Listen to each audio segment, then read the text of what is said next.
Bill crushed George Clooney with sharp, cutting punchlines.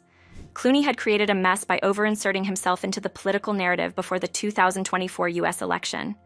2024 decided to throw him into a career fiasco so colossal it feels like a scene straight out of one of his own disaster movies. God, you took a big swing, and thank God you hit that ball out, because it could have gone very badly. It could have gone very, very badly. Still go badly. Well, and the other main character in this story? None other than Bill, the razor-sharp host of Real Time, who isn't exactly known for pulling his punches.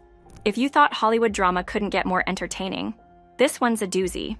That's how Bill delivered a punchline at Clooney and his fellow far lefties. Throughout the whole show, the winners, the losers. My message to the losers: losers, look in the mirror. No? Well, maybe you should. Sorry. Well, that's my feeling. Losers, look in the mirror. So, how did George Clooney's elegant world start crumbling? It all kicked off with what should have been a straightforward political ad. Clooney's intention? Highlight his activism and remind everyone he's still a relevant force in the modern cultural landscape. But instead of sparking applause, the ad bombed, and not in the box office hit kind of way.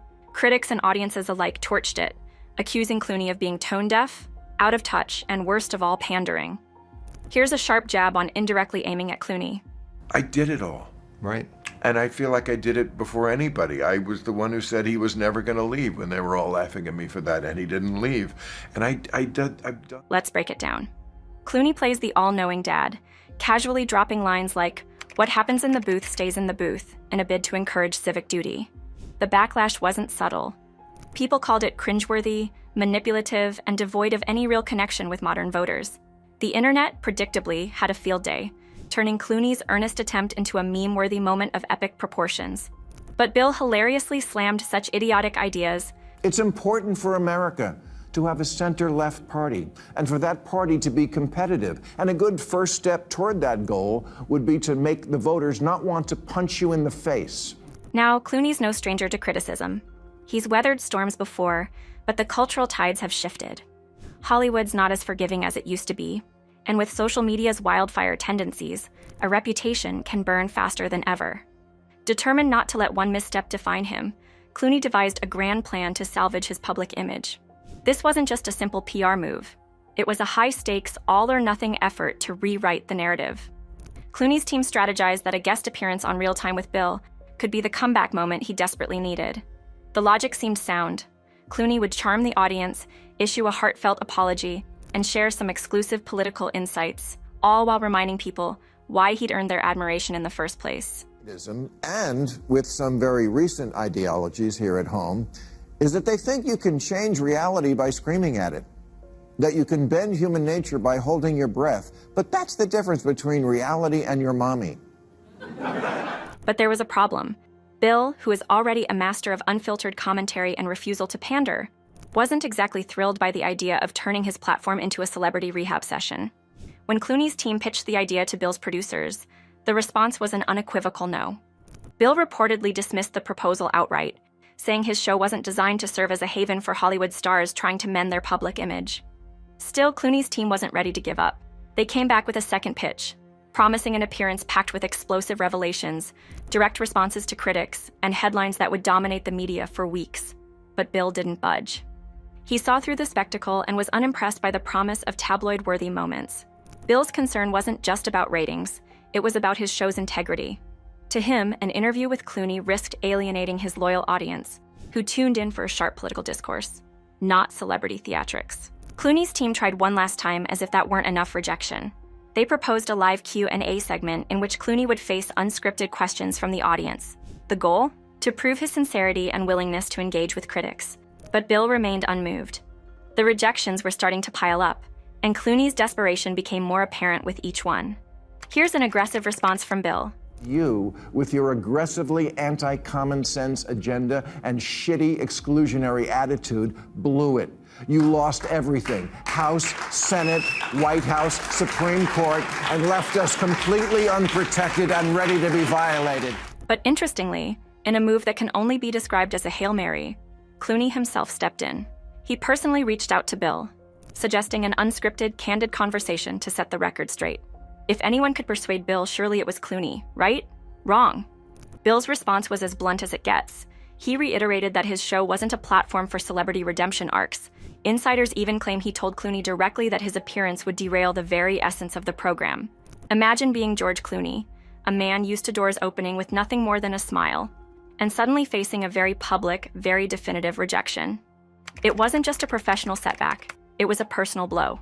Clooney, the epitome of Hollywood royalty, was now grappling with the kind of humiliation he'd never encountered before. Behind the scenes, tensions were reportedly sky-high. And if you think Bill stopped there, think again. According to insiders, Bill didn't just turn Clooney down.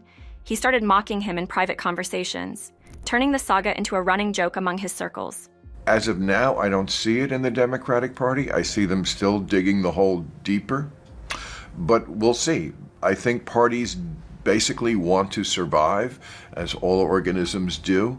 At this point, the narrative had spun wildly out of Clooney's control. What started as a misguided attempt to stay relevant had snowballed into a full-blown media disaster. And Bill?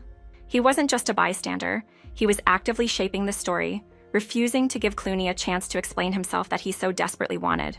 The stage was set for one of Hollywood's most unexpected feuds, and the drama was far from over. Let's get back into the whirlwind of drama that's taken over Hollywood. And no, this isn't the latest blockbuster. It's real-life chaos with George Clooney and Bill at the epicenter. By now, you've probably caught on that Bill isn't one to mince words. So when insiders revealed that he had privately joked about Clooney's repeated pitches being pathetic, likening them to a desperate actor's audition for a pit party, things took a sharp turn. As expected, the comments reached Clooney, and he wasn't exactly laughing along.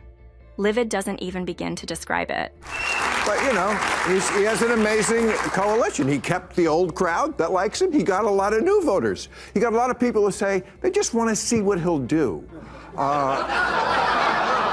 I call this the get the cat high vote. But Bill, being Bill, didn't stop there. During one of his real-time monologues, he threw out a few subtle yet unmistakable digs at Hollywood elites.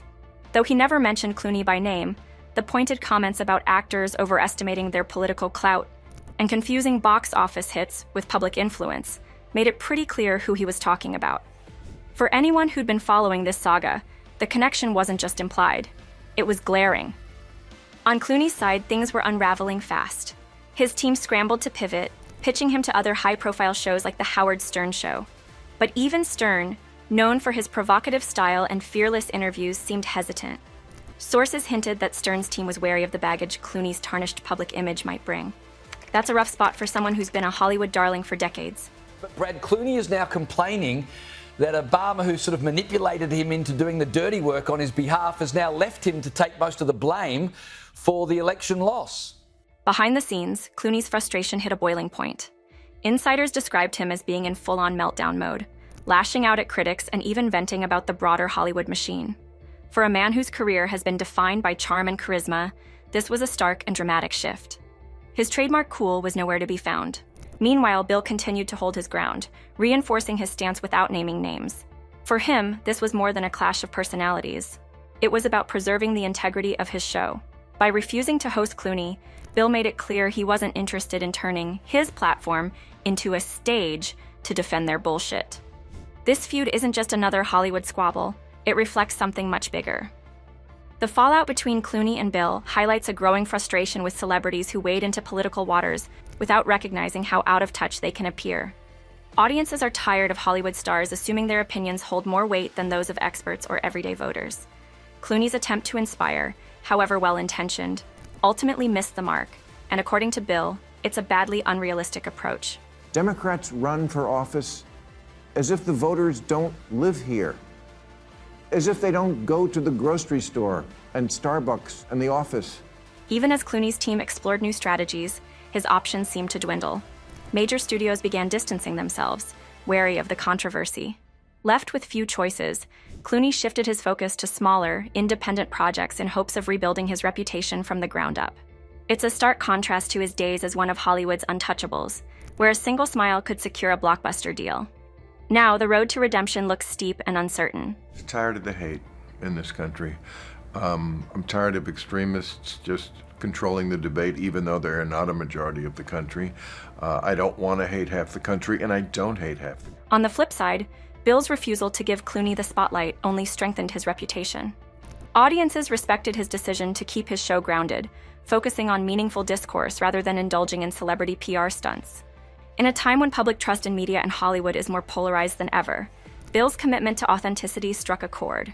He wasn't just commenting on the cultural shift, he was shaping it. The aftermath of this story is still rippling through Hollywood. Clooney's stumble tells that the star needs to keep a delicate balance in their narrative before entering the political arena. It's a tricky game where one misstep can derail decades of goodwill. Meanwhile, Bill's approach has solidified his position, not just as a talk show host, but as a cultural commentator with influence that extends far beyond late-night TV. You love to speak truth to power, and we always should, but you have completely lost the ability to speak truth to bullshit.